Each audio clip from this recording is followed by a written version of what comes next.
अस्सलाम वालेकुम व्यूअर्स। मेरा नाम आया समो है। मैं एमएलटी का टीचर हूँ। आज हम पढ़ेंगे लेबोरेटरी मैनेजमेंट के बारे में, क्योंकि लेबोरेटरी मैनेज तभी होती है जब आप लेबोरेटरी के क्वालिटी मैनेजमेंट सिस्टम्स को फॉलो करते हैं।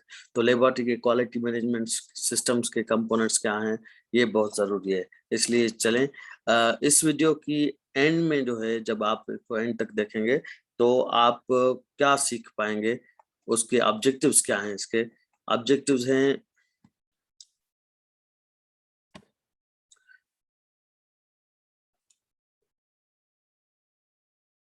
एक मिनट में हाइलाइटर उठाऊं, लेजर पॉइंट। ओके, तो इस वीडियो के ऑब्जेक्टिव्स ये हैं कि आप जब इस वीडियो को एंड तक पहुंचेंगे तो अब आपको क्वालिटी मैनेजमेंट सिस्टम इंफॉर्मेशन की पता चलना चाहिए कि वो क्या है।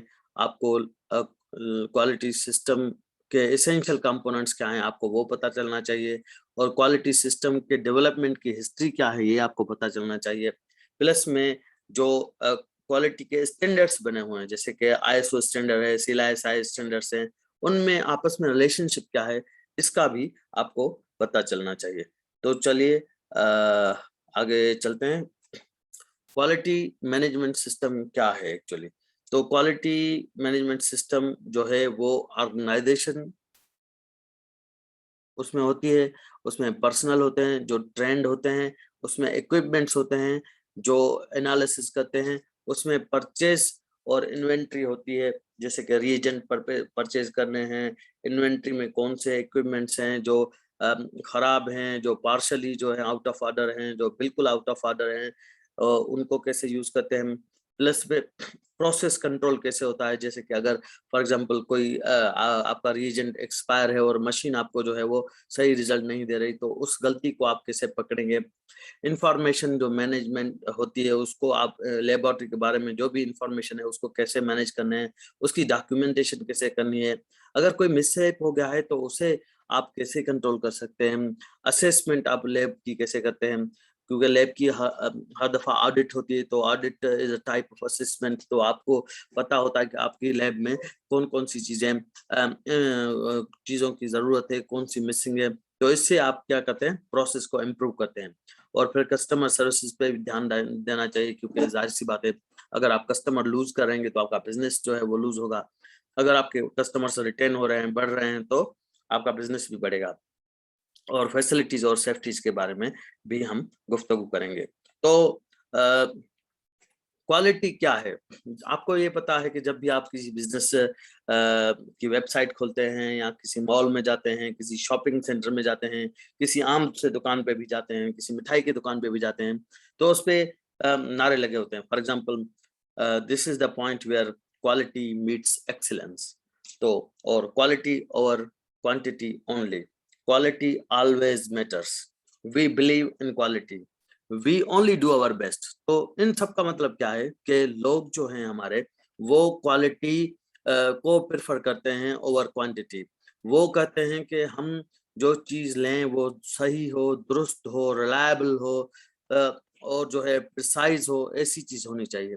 तो लेबोरेटरी के कॉन्टेक्स्ट में जो है वो क्वालिटी की डेफिनेशन क्या है, दुरुस्त और सही नताइज को, कोई भी आप टेस्ट कर रहे हैं वो दुरुस्त है और सही है, उसको मयार कहते हैं, उसको क्वालिटी कहते हैं। तो लेबोरेटरी के कॉन्टेक्स्ट में क्वालिटी की डेफिनेशन ये है कि दुरुस्त और सही नताइज को हम मयार कहते हैं। तो लेबोरेटरी जो है मैनेजमेंट में क्वालिटी जो है वो, अगर आप 99% of level of quality achieve कर रहे हैं, इसका मतलब 99% बहुत बड़ी बात होती है। लेकिन 90 उसका मतलब है कि आपके लैब में जो है वो 1% एरर्स हो रहे हैं। तो इसका मतलब क्या हुआ, फॉर एग्जांपल अगर आप अपनी लैब में 100 टेस्ट परफॉर्म करते हैं और उस 100 टेस्ट में से 99 टेस्ट जो हैं वो सही आते हैं, लेकिन एक टेस्ट गलत आ जाता है। तो एक टेस्ट गलत आने की वजह से जब आपकी रिपोर्ट जो है वो फिजिशियन के पास जाएगी या सर्जन के पास जाएगी, तो उस जो मरीज का जो है वो मिस डायग्नोसिस करेगा। And you know that misdiagnosis leads to the mortalities और डेथ्स की तरफ लीड करेगा। तो इसलिए क्वालिटी मैनेजमेंट सिस्टम बनाया ही इसलिए गया है कि 99% तो आप अचीव कर रहे हैं, लेकिन 1% जो एरर है उसको आप एक्सेप्ट करें, उसको आप कैसे दूर करें टू इंश्योर नियरली 100% जो है वो क्वालिटी। तो उसको इस 1% का मतलब क्या है, ये 1% कितना मीनिंगफुल है। फॉर एग्जाम्पल, आप अपने लैब में जो है वो एक गलती कर रहे हैं, आपके पड़ोस में 10 लैब है, 10 गलतियां, आपके शहर में 100 लैब्स हैं, 100 गलतियां, तो 100 लोग जो हैं वो अपनी मिस डायग्नोसिस की वजह से अपनी जान से हाथ धो सकते हैं। और डॉक्टर उनको जो ट्रीट करेगा वो गलत तरीके से करेगा, क्योंकि उसको पता ही नहीं है कि उसकी लैब की रिपोर्ट जो है वो सही है या गलत है। इसलिए लेबोरेटरी के कॉन्टेक्स्ट में ये बात बहुत ही इम्पोर्टेंट है कि आप जो है वो ये इंश्योर करें कि आपके आप जो रिपोर्ट दे रहे हैं वो रिपोर्ट 100% जो है वो एक्यूरेट है। ठीक है, तो इस 1% का मतलब क्या है, अगर फ्रांस में 1% एरर होता है तो इसका मतलब हर एक दिन, हर 14 मिनट के बाद जो है वो कोई ना कोई घर जो है वो बगैर पानी और बिजली के साथ चलेगा। और अगर 1% एरर हो रहा है किसी सिस्टम में, कंप्यूटर सिस्टम में, तो 50,000 पार्सल्स जो हैं वो पोस्टल सर्विस जो है वो लूज करेगी। किसी का पार्सल किसी के हाथ दे देगी, किसी का मेरा पार्सल आपको दे, इस तरीके से। और 22 न्यूबॉर्न बेबीज जो हैं वो मिडवाइफ के हाथों से गिर सकते हैं। प्लस में जो है वो 6 लाख लंच बॉक्सेस जो है वो बैक्टीरिया से कंटामिनेट हो सकते हैं। और 3 बेड लैंडिंग्स जो है ऑर्ली पेरिस एयरपोर्ट पे जो है वो हो सकती हैं। बेड लैंडिंग का मतलब क्या है कि पूरे का पूरा जहाज, फॉर एग्जांपल अगर 100 जहाज हैं, 99% जो है 99 जहाज जो है वो सही लैंडिंग करे, लेकिन कोई एक भी जहाज जो है वो लैंडिंग सही नहीं करा, तो उस जहाज के सारे मुसाफिर जो हैं वो मर सकते हैं। तो इसलिए इस 1% फेल्यूर को कैसे बचा जाए, इसके लिए जो है वो क्वालिटी मैनेजमेंट सिस्टम्स जो होते हैं जो इस चीज को बचाते हैं। ठीक है, तो सबसे इम्पोर्टेंट जो है हेल्थ केयर में क्या होता है, आपका रिजल्ट जो है वो एक्यूरेट होना चाहिए। जो भी टेस्ट आप परफॉर्म कर रहे हैं, आपका रिजल्ट रिलायबल होना चाहिए, दुरुस्त होना चाहिए, और आपका रिजल्ट टाइमली होना चाहिए। सही, दुरुस्त और वक्त बर वक्त आपकी रिपोर्ट जो है वो पहुंचनी चाहिए। ये लेबोरेटरी में बहुत इंपॉर्टेंट होते हैं। इस एसेंशियल एस्पेक्ट जो है वो टेस्ट के ये होते हैं। उसके बाद लेबोरेटरी एरर्स जो हैं वो लेबोरेटरी को बहुत सारी चीजें कॉस्ट करते हैं। फॉर एग्जांपल, लेबोरेटरी का टाइम खराब होता है। आपने एक अगर रिपोर्ट गलत बनाई, तो फिर अगर दूसरी रिपोर्ट या तीसरी रिपोर्ट डॉक्टर आपसे करवाता है तो आपका टाइम खराब होता है।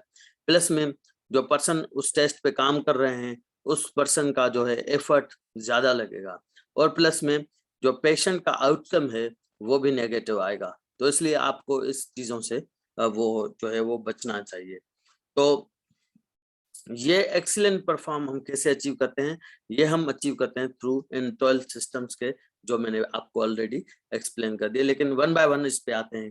ठीक है, तो क्वालिटी मैनेजमेंट सिस्टम की डेफिनेशन क्या है? It is a type of coordinated activities to direct and control the organisation with regard to quality.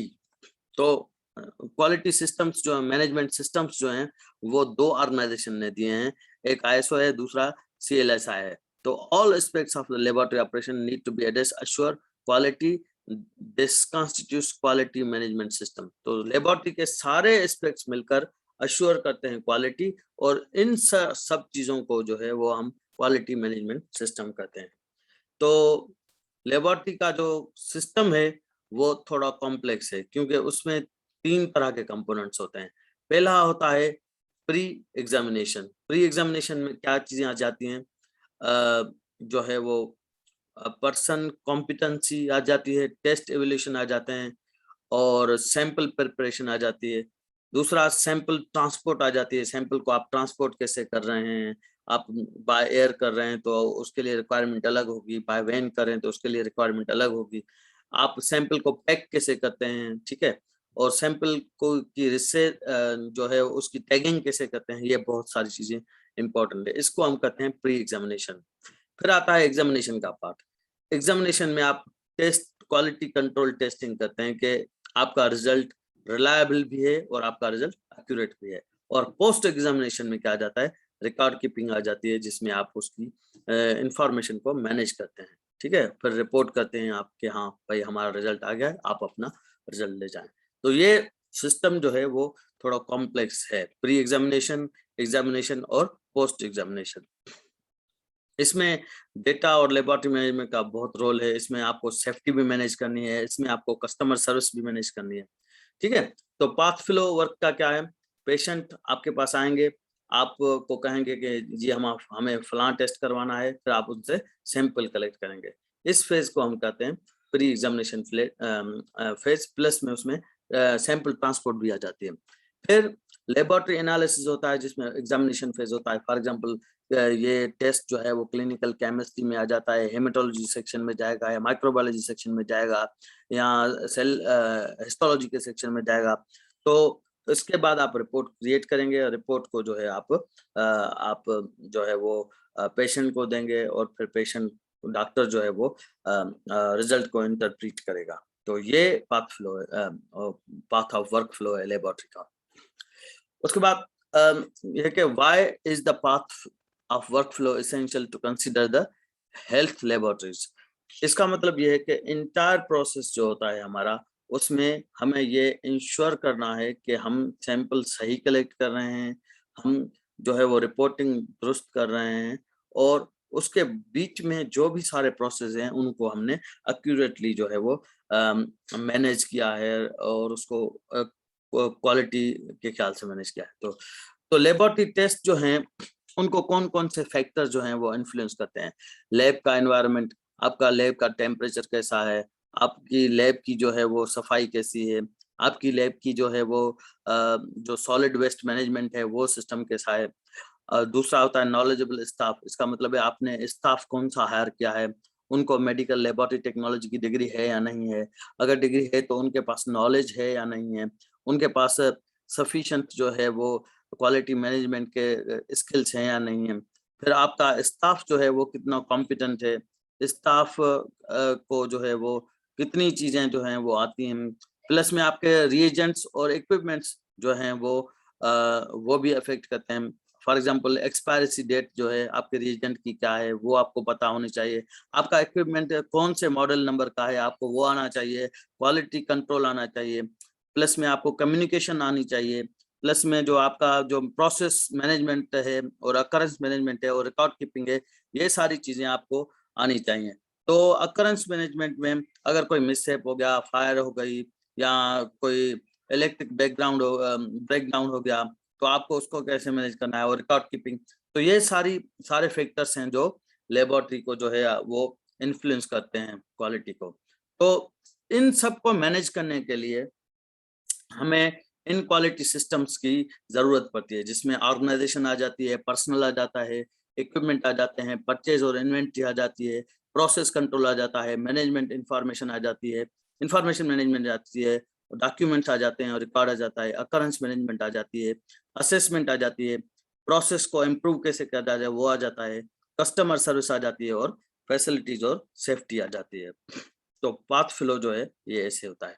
तो इन सबको जो है मिला के हम डिवाइड करते हैं रिस्पॉन्सिबिलिटीज, कौन क्या करेगा, टेक्नोलॉजिस्ट का काम क्या है, फिल्बॉटमिस्ट का काम क्या है, लेबोरेटरी के डायरेक्टर का काम क्या है, लेबोरेटरी के सेफ्टी ऑफिसर का काम क्या है, लेबोरेटरी के क्वालिटी एश्योरेंस डिपार्टमेंट का काम क्या है, प्लस में उन सब में कम्युनिकेशन होती है।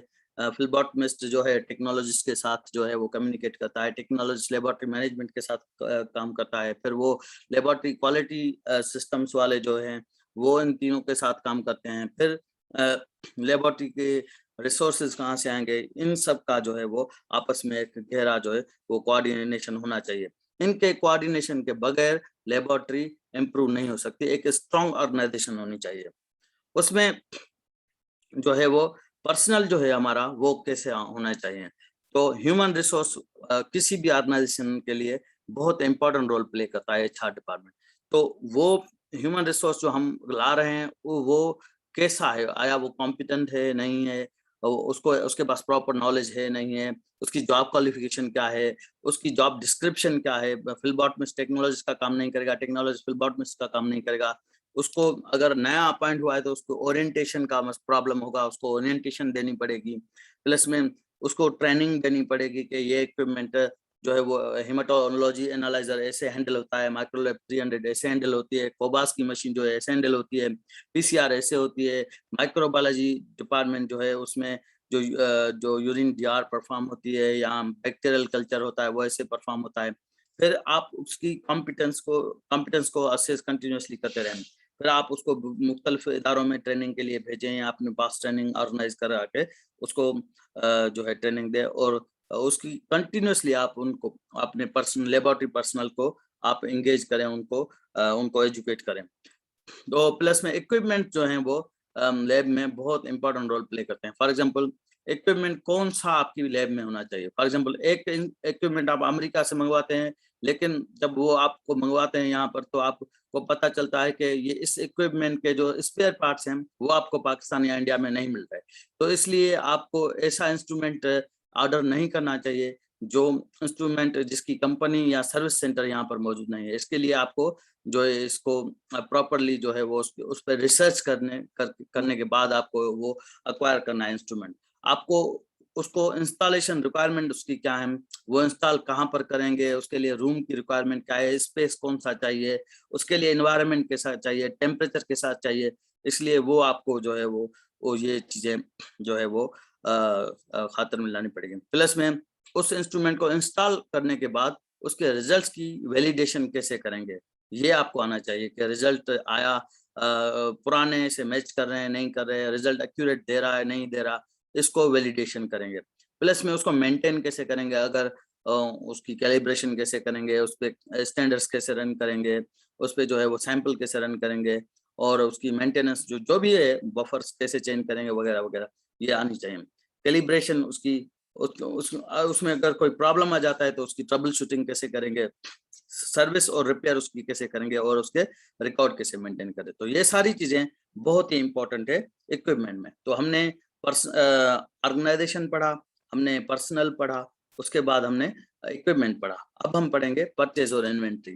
तो परचेज और इन्वेंट्री में क्या है कि आप ज्यादातर लैब में इंस्ट्रूमेंट्स प्लस में रिएजेंट्स जो हैं उसको वो आपको चाहिए। तो रिएजेंट्स किस वेंडर से खरीदते हैं आप, वो रिलायबल वेंडर है या नहीं है, तो वेंडर की क्वालिफिकेशन आपको आनी चाहिए, ठीक है।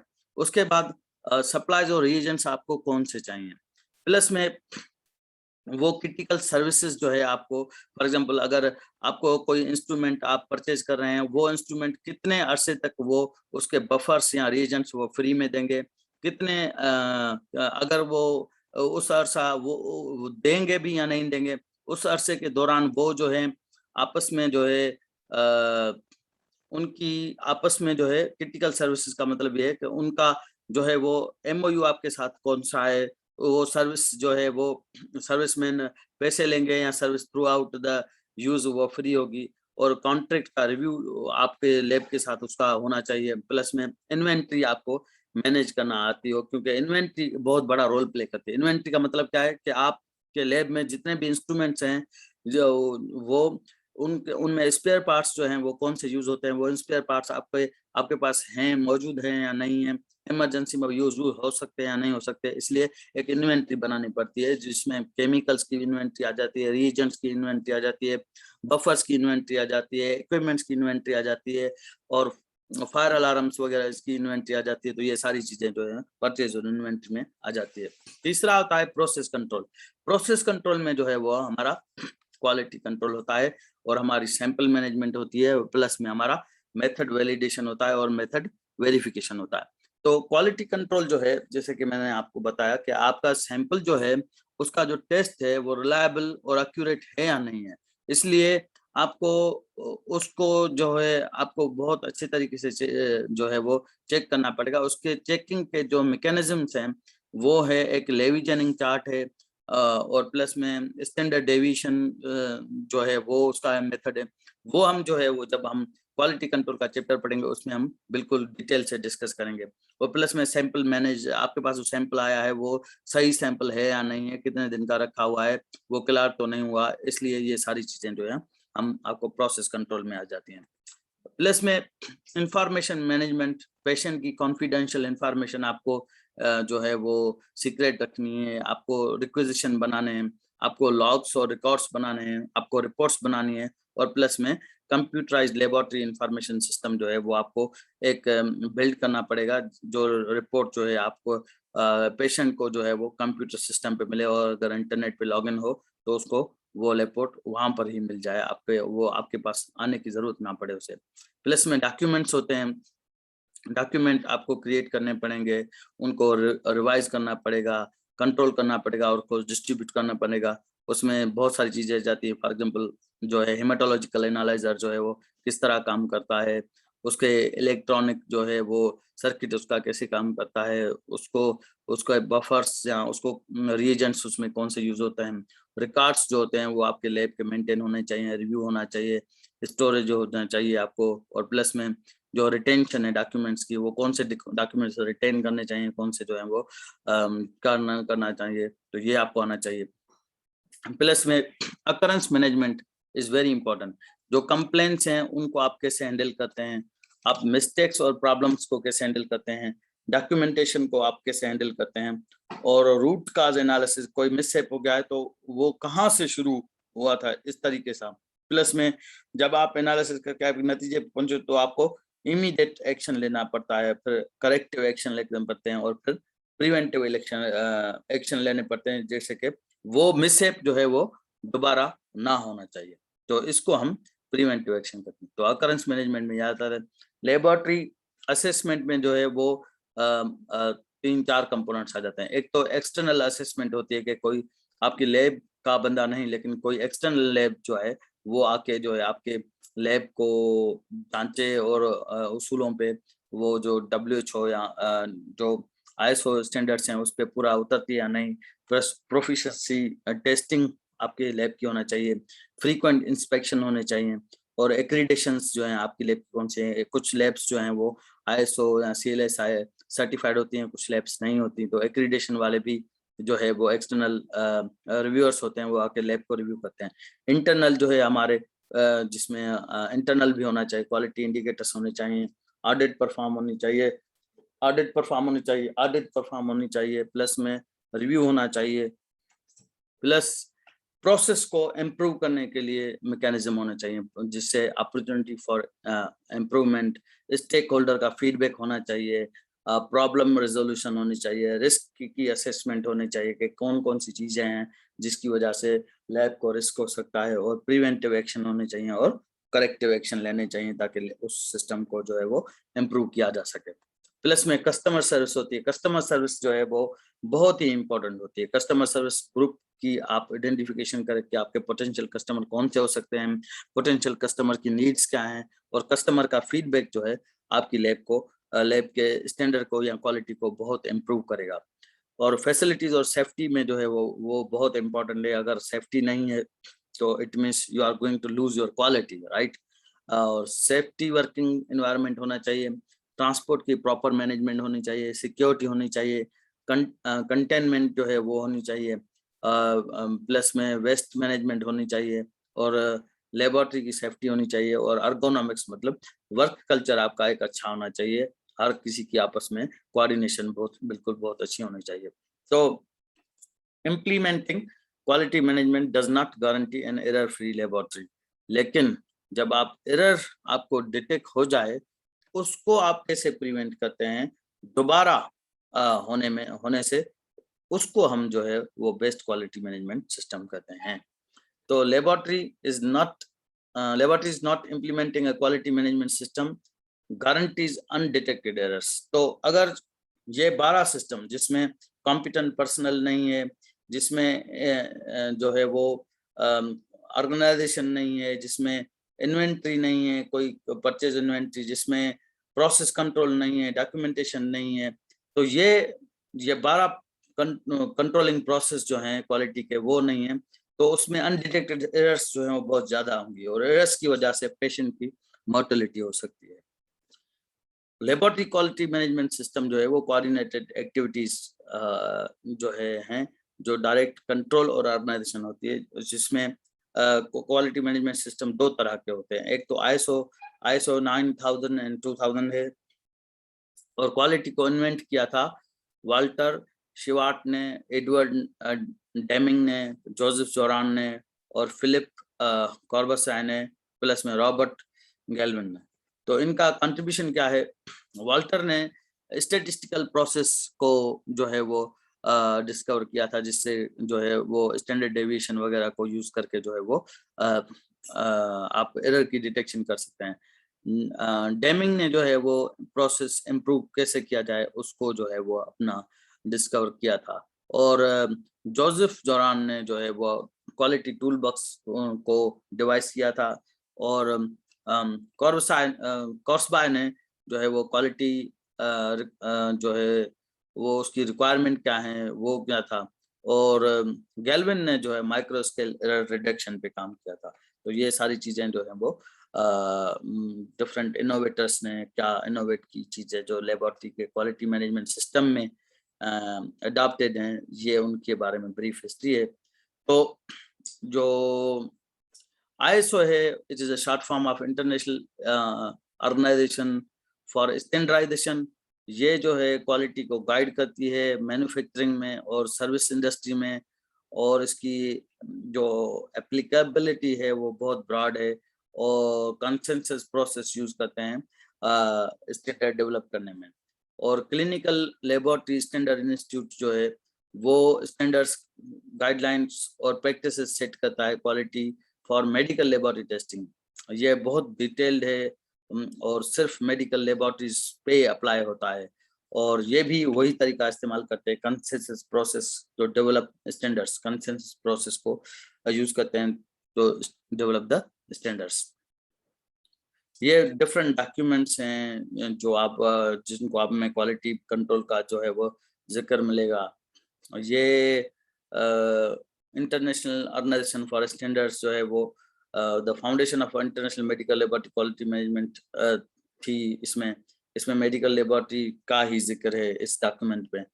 और ये डॉक्यूमेंट जो है वो HS12 जो है क्वालिटी मैनेजमेंट सिस्टम का मॉडल फॉर हेल्थ केयर है और एप्लीकेशन ऑफ द क्वालिटी में। इनको आप गूगल करेंगे और ये गूगल करके आप इनके बारे में जो क्वालिटी सिस्टम्स हैं उनकी डिटेल्स आपको पता चल जाएंगी। और इन समरी जो है क्वालिटी सिस्टम मैनेजमेंट जो है वो नया नहीं है, और quality management system growth from good works of innovators who define the quality over span of 80 years। तो डिफरेंट इनोवेटर्स थे जो लैब में काम करते हैं, वो लैब के जो है वो अनडिटेक्टेड एरर्स को डिटेक्ट करने के उन्होंने मेथड्स दिए, और ये 80 years से ये प्रोसेस चलता आता है। तो quality management system is applicable for the medical laboratory technology पर भी अप्लाई होता है, क्योंकि ये मैन्युफैक्चरिंग और इंडस्ट्री से ताल्लुक रखता है। की मैसेज इसका क्या है कि लेबोरेटरी एक कॉम्प्लेक्स सिस्टम है जिसके सारे फंक्शन जो है वो प्रॉपरली अचीव होने चाहिए, तभी जाकर क्वालिटी मेंटेन होगी। और प्लस में इम्प्लीमेंटेशन जो है वो लोकल सतह के सूरत हाल के हिसाब से भी, आपकी लेबोरेटरी किस शहर में कौन से सिचुएशन में, उस हिसाब से ये जो है वो क्वालिटी मैनेजमेंट सिस्टम अप्लाई होगा। और इजीएस्ट से स्टार्ट करें, इम्प्लीमेंट इसको स्टेप वाइज प्रोसेस जो है उसका फॉलो करें, और अल्टीमेटली क्वालिटी मैनेजमेंट सिस्टम जो है वो उसको जरूर एड्रेस करें। ठीक है, तो आपको की ऑर्गेनाइजेशन अच्छी नहीं है तो क्वालिटी मेंटेन नहीं हो सकती। आपके पर्सनल अच्छे नहीं है जो काम कर रहे हैं तो भी क्वालिटी मेंटेन नहीं हो सकती। आपके इक्विपमेंट अच्छे नहीं है तो भी क्वालिटी मेंटेन नहीं हो सकती। ये तीनों अच्छे हैं लेकिन परचेज और इन्वेंट्री में प्रॉब्लम है, फिर भी क्वालिटी मेंटेन नहीं हो सकती। ये चारों अच्छे हैं और प्रोसेस को आप कंट्रोल नहीं कर रहे, फिर भी क्वालिटी मेंटेन नहीं हो सकती। ये पांचों अच्छे हैं तो इंफॉर्मेशन को सही तरीके से आप मैनेज कर नहीं पा रहे, इसलिए क्वालिटी मेंटेन नहीं होगी। Documents, occurrence management, assessment, process improvement, customer service, facilities और सेफ्टी, ये सारे 12 कंपोनेंट मिला के आप एक लैब को अच्छे तरीके से चला सकते हैं, जिसका बिजनेस भी अच्छा होगा, जिसकी जो है अपना सारे लोग जो है वो आपके पास आएंगे। आपके इलाके में भी डेफिनेटली एक मशहूर लैब होगी जिसके पास सारे टेस्ट जाते होंगे। वो क्यों जाते हैं? क्योंकि वो उनके पास एक स्ट्रॉन्ग ऑर्गेनाइजेशन है, पर्सनल है, इक्विपमेंट है, परचेज इन्वेंट्री है, वो प्रोसेस को कंट्रोल करते हैं, इंफॉर्मेशन को मैनेज करते हैं। तो this was all about the quality management system. So guys, ये इंफॉर्मेशन जो थी उसके लिए एक बहुत ही अच्छी रेफरेंस बुक है जिसको हम लेबोरेटरी क्वालिटी मैनेजमेंट सिस्टम कहते हैं। ये हैंडबुक जो है WHO और क्लिनिकल लेबोरेटरी स्टैंडर्ड इंस्टीट्यूट और CDC ने ये बनाया है। तो ये बुक आपको जरूर पढ़नी चाहिए। और आपको अगर मेरा ये लेक्चर पसंद आया तो प्लीज आप इसको सब्सक्राइब कीजिए, लाइक कीजिए और बेल आइकन को जरूर दबाएं, क्योंकि दूसरा जो प्रोसेस है हमारा जो ऑर्गेनाइजेशन के बाद हमारा सेफ्टी का है वो हम डिस्कस करेंगे। और वन बाय वन हम इन सारे पर्सनल का है, वन बाय वन हम इन सारे प्रोसेस को पढ़ेंगे। आपका बहुत बहुत शुक्रिया। Thank you very much.